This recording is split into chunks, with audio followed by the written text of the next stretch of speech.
Commander Jake Rivers stared at the holographic display floating above his desk, reading the same message for the 5th time. The Galactic Athletic Council's decision was final. Humanity was officially excluded from the upcoming Galactic Games. Insufficient physical capabilities, he read aloud, his voice dripping with disbelief. Limited cognitive adaptability. Primitive technological integration. The door to his office slid open, and Lieutenant Emma Stone entered without knocking. Her face carried the same mixture of anger and determination that had been spreading through the human colonies like wildfire. "Sir, you need to see this," Emma said, activating her portable holo projector. A 3-dimensional map of the galaxy appeared, showing trade routes, military positions, and resource distributions. Red markers indicated human territories, scattered, isolated, deliberately cut off from major galactic trade networks. "This isn't just about some sporting event," Emma continued. "The games are a cover. Look at the patterns." Jake studied the display more carefully. The exclusion zones around human space formed perfect strategic boundaries. Every major hyperlane bypass avoided human systems. Even diplomatic channels had been quietly restricted over the past decade. "They've been planning this for years," he realized. "The game's exclusion is just the final step," Emma nodded grimly. "Intelligence suggests they're going to declare us a contained species after the games conclude. No expansion rights. No trade. Privileges. Essentially, we become a galactic zoo exhibit." The weight of betrayal settled heavy in Jake's chest. Humanity had spent 2 centuries reaching out to alien civilizations, sharing technology, offering friendship. They had been naive enough to believe the galaxy welcomed them as equals. "What's the Council's official reasoning?" Jake asked. "Ambassador Kane tried to present our case yesterday," Emma replied, pulling up another file. The Zentari delegate interrupted him mid-speech. "Called humans evolutionarily stagnant and unsuited for interspecies competition." Jake's jaw tightened. "And our allies?" The Drakkar abstained from voting. "The Vespians voted against us. Even the Milani, who we've traded with for 50 years, cited safety concerns about human participation." The betrayal cut deeper than any physical wound. These were species humanity had helped during natural disasters, shared medical breakthroughs with, defended against pirate raids. Now they stood united in casting Earth's children aside. "There's more, sir," Emma said quietly. "Fleet Command intercepted communications between the major powers. They're planning joint military exercises right after the games, exercises that just happen to simulate containment operations against aggressive lesser species." The picture became crystal clear. The Galactic Games weren't just entertainment, they were a demonstration of power, a show of unity among species that considered themselves superior. And humanity's exclusion sent a message to the entire galaxy. "We don't belong." Jake stood and walked to the viewport, gazing out at the stars that had once seemed so full of promise. Now they felt cold and hostile. "What are options?" he asked. Emma's voice carried steel. "We could file formal protests, request mediation through the Neutral Zones Commission, maybe organize economic sanctions." "No," Jake interrupted. "Those are the options they expect from a lesser species. What are our real options?" A long silence stretched between them. When Emma spoke again, her words carried the weight of historical inevitability. "We could show them what humans do best, sir. We adapt. We survive. And when necessary..." Double quote. She paused, meeting his eyes. "We fight. Every great journey starts with a few brave explorers. Sci-fi stellar conflict is just beginning, and your support means everything. If you're hungry for HFY battles and tales of human valor against alien might, hit subscribe. It's free, and it helps us bring these frontlines to you." Jake nodded slowly. "Send the message to all human colonies. Tell them the games have begun, just not the ones the galaxy expected." 3 months after humanity's exclusion from the Galactic Games, Admiral Sarah Cross stood in the war room of Luna Station, surrounded by the brightest military minds Earth had ever produced.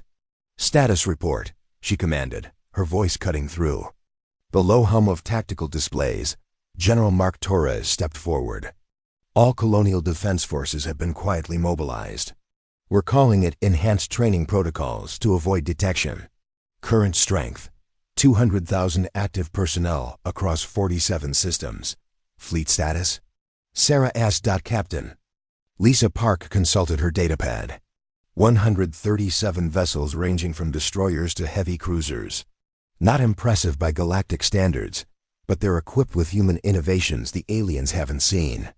The innovations were humanity's secret weapon.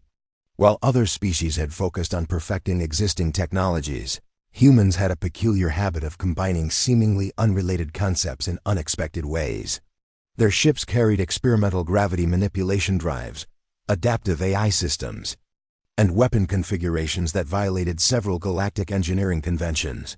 What about our opponents? Sarah inquired. Commander David Lee activated the central hologram. The Zentari hegemony commands 800 vessels, including 6 dreadnoughts. The Vespian Collective has 400 ships with superior shielding technology. The Drakkar Empire fields 600 vessels with advanced plasma weaponry. The numbers painted a grim picture. Humanity faced combined fleets totaling over 2,000 vessels with centuries more combat experience. However, David continued, their joint exercises revealed something interesting. They're not actually coordinated. Each species maintains independent command structures, communication protocols, and tactical doctrines. Sarah raised an eyebrow. They're overconfident. Exactly. They view this as a minor policing action against primitives. No species wants to share glory or resources with the others, so they're treating it like separate hunting expeditions rather than a unified campaign. General Torres pulled up recruitment statistics. Sir, we're also seeing unprecedented volunteer rates. Word about the real purpose of the games has spread through human space. Colonial militias are requesting integration into regular forces. Morale? Sarah asked. Higher than I've ever seen it, Torres admitted. There's something about being written off as evolutionary dead ends that really motivates humans. Captain Park smiled grimly. The Zentari ambassador made a public statement. Yesterday calling us a species that peaked with nuclear weapons. It's been shared on every human communication network. Recruitment centers can't keep up with applications. Sarah nodded approvingly. Good. Anger is a powerful motivator, but we need to channel it properly. What's our strategic assessment? Commander Lee highlighted key systems on the display. They'll likely move in 3 waves. First, they'll target our outer colonies to test resistance levels. Then they'll push toward our industrial centers to cripple our war economy. Finally, they'll move on Earth itself for the symbolic victory. And their timeline? Sarah pressed. Conservative estimates suggest they'll begin operations 6 months after the games conclude. They want the galaxy watching when they demonstrate human containment procedures. The room fell silent as everyone absorbed the implications. They had perhaps 9 months to prepare for war against overwhelming odds. Recommendations? Sarah asked. General Torres spoke first. We can't match their numbers or firepower directly, but we can make them pay dearly for every system. Hit-and-run tactics, asymmetric warfare, make them bleed for every light year. Captain Park disagreed. Running fights won't win this war. We need decisive victories that shake their confidence and prove humans aren't the easy target they expect. Commander, Lee proposed a third option. We target their coordination problems. Force them to fight each other as much as they fight us. Turn their overconfidence and competing interests into vulnerabilities. Sarah considered all 3 approaches. Each had merit, but none alone would be sufficient against such overwhelming force. We'll use all 3, she decided. Asymmetric tactics to bleed them, decisive strikes to shock them, and psychological warfare to divide them. She turned to address the entire room. Gentlemen, ladies, we have 9 months to prove that evolution isn't about perfection, it's about adaptation. And humans have always been the galaxy's best at adapting. The officers nodded, their faces set with determination. Begin Implementation Protocol 7, Sarah ordered. And remember, they excluded us from their games, but war has always been humanity's oldest sport. The first battle of the Human Galactic War began at 0300 hours, Terran Standard Time, in the Ross system. Admiral Cross had chosen the battlefield carefully, a mining colony of minimal strategic value that the enemy would expect. To fall quickly, Commander Rick Bell crouched behind makeshift barricades on Ross 7, watching alien dropships descend through the orange dawn sky. Beside him, Sergeant Kate Mills checked her weapons power levels for the third time. "Remember the plan," Rick whispered into his comm unit. "Let them think they're winning." The Centauri forces landed first, their insectoid forms moving with mechanical precision across the rocky terrain. Behind them came Vespian hover tanks, their energy shields shimmering in the alien sunlight. "Contact," Kate reported as the first Centauri warriors crested the ridge. 200 meters and closing. Rick watched through his scope as the aliens advanced in perfect formation. Their tactics were flawless, their execution precise. They had clearly studied human defensive patterns from available databases and planned accordingly. What they hadn't studied was human improvisation. "Now," Rick commanded.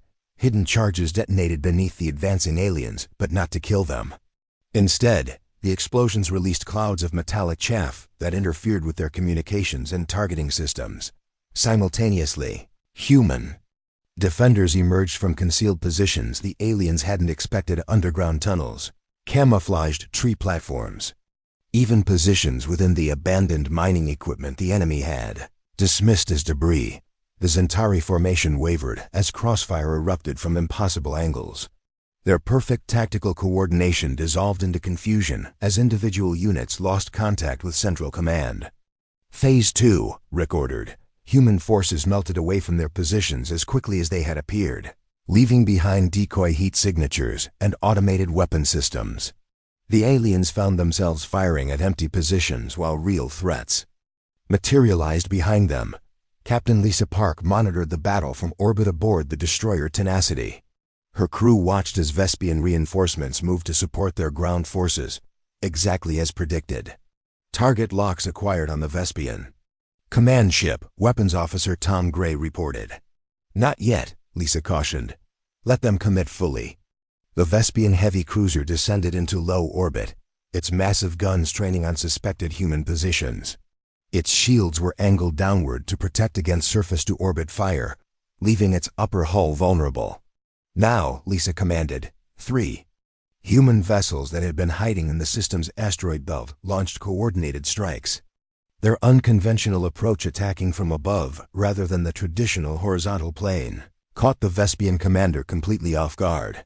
The alien ship's shields held against the initial barrage, but human weapons weren't designed to penetrate shields through brute force. Instead, they created cascading resonance frequencies that caused the shield generators to overload. "Vespian command ship disabled," Tom reported with satisfaction. On the surface, Rick's forces had drawn the ground invasion into a carefully prepared kill zone. The aliens believed they were pursuing a retreating human force, but they were actually being herded into a canyon where their superior numbers became a liability rather than an advantage. "Spring the trap," Rick ordered. Charges collapsed both ends of the canyon while hidden artillery positions opened fire from the surrounding heights. The aliens found themselves trapped in a crossfire with no room to maneuver. But Rick wasn't finished. As the enemy forces huddled against the canyon walls, seeking cover, human engineers activated the mining operations industrial equipment. Massive excavation drones, normally used to strip mine asteroids, descended into the canyon. The aliens had prepared for human weapons. They hadn't prepared for humans to weaponize their industrial infrastructure. "This is impossible," the Centauri field commander transmitted on an open channel. "Humans don't fight this way." Sergeant Mills grinned as she listened to the aliens' confusion. "That's the point," she muttered. Within 6 hours, Ross 7 was secure. More importantly, the entire galaxy had watched human forces annihilate a numerically superior alien force using tactics that violated every conventional warfare doctrine. Admiral Cross studied the battle reports from her command ship. Casualties: 47 humans wounded, 8 killed. Enemy losses: over 800 killed or captured, 6 ships disabled, 1 destroyed. "Sir," Communications Officer Ben Walsh reported, "we're intercepting transmissions from the alien fleets. They're confused." Cross smiled grimly. "Confusion is good. Fear is better. The real victory wasn't tactical, it was psychological. For the first time in galactic history, humans had proven they weren't the primitive species the galaxy believed them to be. Send a message to all human forces, Cross ordered. Ross 7 was just the opening move. Now they know we can fight. Next we show them we can win. The Galactic Games had concluded with great fanfare. But humanity had just begun playing a different game entirely. 2 months after Ross 7, the war had evolved into something none of the major galactic powers had anticipated. Admiral Sarah Cross stood before a holographic display showing the current tactical situation, and the news was better than anyone had dared hope. "Status report, Commander," she requested. Commander David Lee highlighted recent engagements across the display. "We've fought 17 major battles across 12 systems. Current win-loss ratio, 15 victories, 2 tactical. Withdrawals. The numbers should have been impossible. Human forces remained vastly outnumbered, yet they continued to achieve victory after victory through methods that baffled their opponents. What's driving our success?" Sarah asked, though she suspected the answer. "Adaptability, Admiral. Every engagement teaches us something new about our enemy's weaknesses, and we incorporate those lessons immediately. Meanwhile, our opponents keep using the same tactics that worked for them centuries ago." Captain Mark Torres entered the briefing room, his uniform still bearing scorch marks from the recent battle at Kepler Station. His grin spoke volumes about the outcome. "The Drakkar thought they had us cornered," Mark reported. "Standard siege. Protocol: surround the station. Pound it with heavy artillery until we surrender." "What happened?" Sarah asked. "We turned their siege guns against them. Engineering teams had modified the station's docking rings to act as electromagnetic catapults. When the Drakkar moved into bombardment range, we launched cargo containers filled with reactive materials directly at their gun positions." Commander Lee pulled up tactical footage of the engagement. The Drakkar admiral called it disgraceful and unsporting over open communications. He demanded we fight properly. Sarah shook her head in amazement. "They're still thinking of this as some kind of formal contest with rules." "It gets better," Mark continued. "When their bombardment failed, they deployed boarding parties using standard breach and clear tactics. We let them board, then sealed the sections behind them and vented atmosphere from the areas ahead of them. They found themselves trapped in a maze of depressurized corridors." The human approach to warfare continued to evolve with each engagement. Where other species refined existing strategies, humans invented entirely new ones. They weaponized mining equipment, turned cargo haulers into missile platforms, and used civilian infrastructure as tactical assets. "What about enemy coordination?" Sarah inquired. "Breaking down completely," Lee reported with satisfaction. "The Zentari, Vespians, and Drakkar are openly arguing about strategy. Each species blames the others for failures, and none want to share intelligence anymore." This was exactly what Sarah had hoped for. The enemy alliance had been built on assumed superiority over humans. As that assumption crumbled, so did their cooperation. "We're also seeing something unexpected," Mark added. "Defections," Sarah raised an eyebrow. "Alien forces switching sides?" "Not exactly switching sides, but abandoning the conflict. 3 Milani squadrons have withdrawn from operations, claiming they need to reevaluate the situation," the Aquarian. "Federation has officially declared neutrality." The psychological impact was spreading beyond the main combatants. Species that had dismissed humans as primitive were reconsidering their position as reports of impossible human victories circulated throughout the galaxy. "There's more," Lee continued. "Intelligence reports indicate that several neutral species are requesting diplomatic contact with human representatives. They want to understand how we're achieving these results." Sarah felt a surge of satisfaction. Fear was giving way to respect, and respect was the foundation of real diplomatic relationships. "What about our casualties?" she asked. Mark's expression grew more serious. "Light compared to our enemies, but each loss hurts. We're operating with finite personnel while they can draw from populations numbering in the billions." This remained humanity's greatest vulnerability. They could win individual battles through superior tactics, but a war of attrition would eventually favor their numerically superior opponents. "Recommendations?" Sarah asked. We need to end this decisively. Lee suggested. Continue picking off their forces while they're scattered and demoralized. Don't give them time to regroup, Mark disagreed. We should offer terms now, while we're winning. Force them to negotiate from a position of weakness. Sarah considered both options. The conservative approach might preserve human lives, but it would also give the enemy time to adapt to human tactics. The aggressive approach risked everything on continued success. There's a third option, she realized aloud. We force a decisive engagement on our terms. Draw their remaining forces into a battle they can't avoid in a location where our advantage is. Are maximized. Both officers looked intrigued. What did you have in mind? Mark asked. Sarah smiled as the plan took shape in her mind. They wanted to contain humanity, right? Let's give them exactly what they think they want and show them why evolution favors the adaptable over the perfect. She turned to address her staff. Gentlemen, prepare for Operation Graduation. It's time to teach the galaxy that excluding humans from their games was the biggest mistake they ever made. The war was about to reach its climax, and humanity had learned the most important lesson of all. Sometimes being underestimated is the greatest advantage you can have.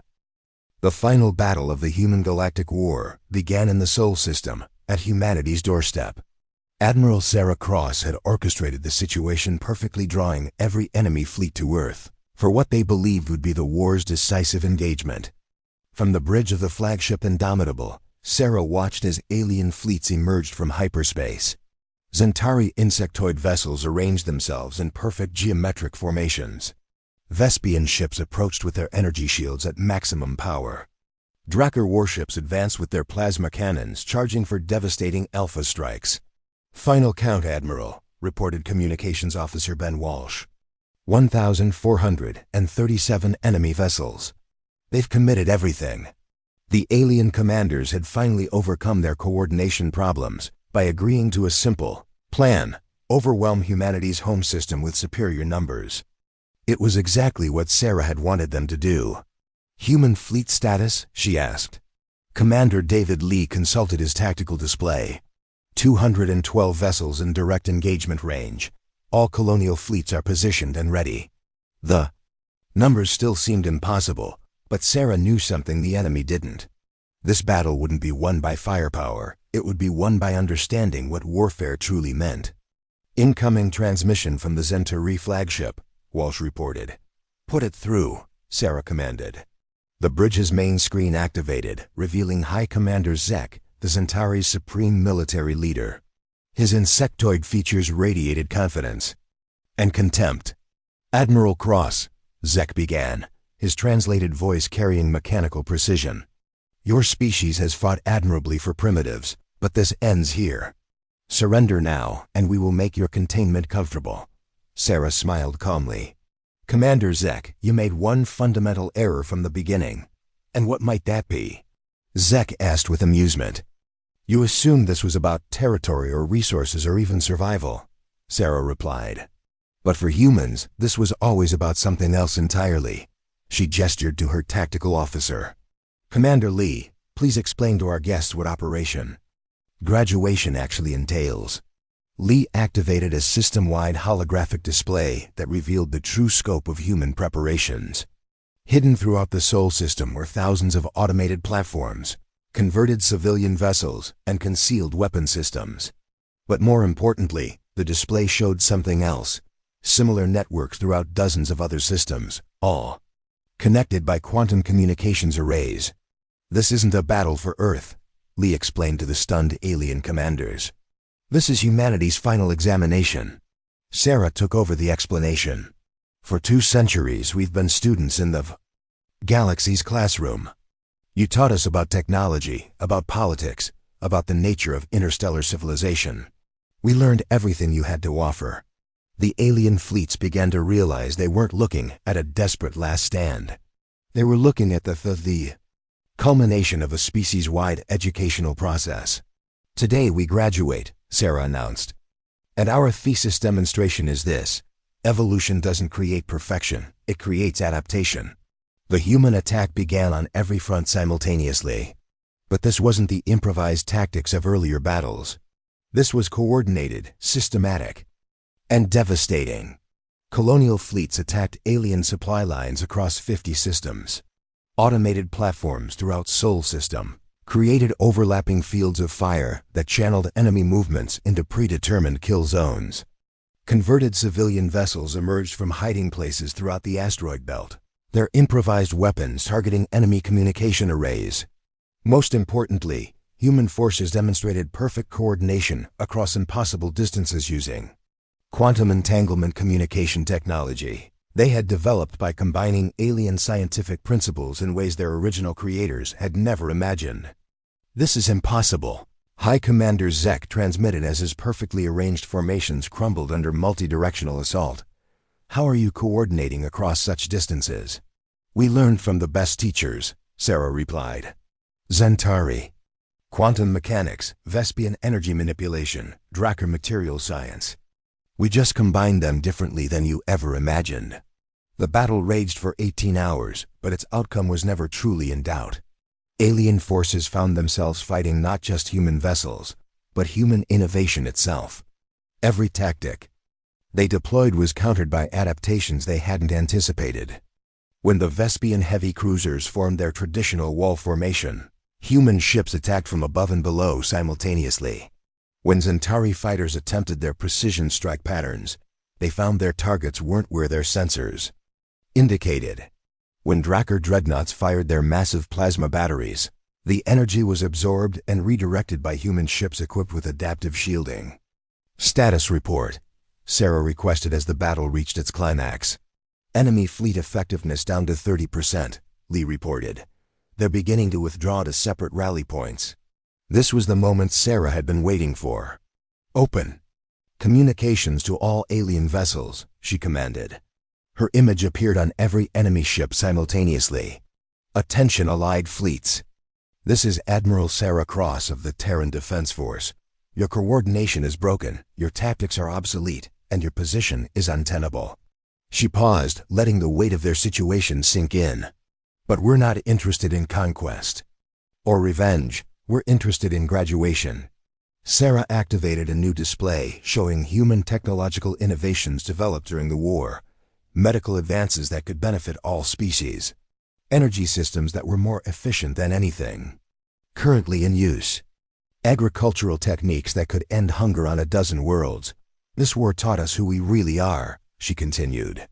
"We're not the galaxy's warriors or conquerors. We're the galaxy's problem solvers. We're the species that takes everyone else's knowledge and finds new ways to use it." High Commander Zek's image appeared on her screen. His earlier confidence had been replaced by something approaching respect. "What are you proposing, Admiral?" he asked. "A new kind of galactic community," Sarah replied. "Not one based on exclusion and hierarchy, but on cooperation and adaptation. You tried to contain us, but what the galaxy really needs is to learn from us. The war ended not with humanity's defeat or the alien surrender, but with something unprecedented in galactic history. A complete restructuring of interstellar relations, based on mutual respect rather than assumed superiority." The galactic games continued, but they were no longer exclusive. And humanity didn't just participate, they revolutionized the concept of competition itself, introducing new events that celebrated adaptation over perfection. Most importantly, the galaxy learned that evolution's greatest achievement wasn't creating perfect species. It was creating one species curious enough and adaptable enough to help all the others become better than they ever imagined possible. Sarah Cross stood on Luna Station 6 months later, watching human ships depart for cooperative missions throughout the galaxy. They hadn't just won a war, they had graduated to become the galaxy's teachers. The games that had excluded them were over. The real education was just beginning.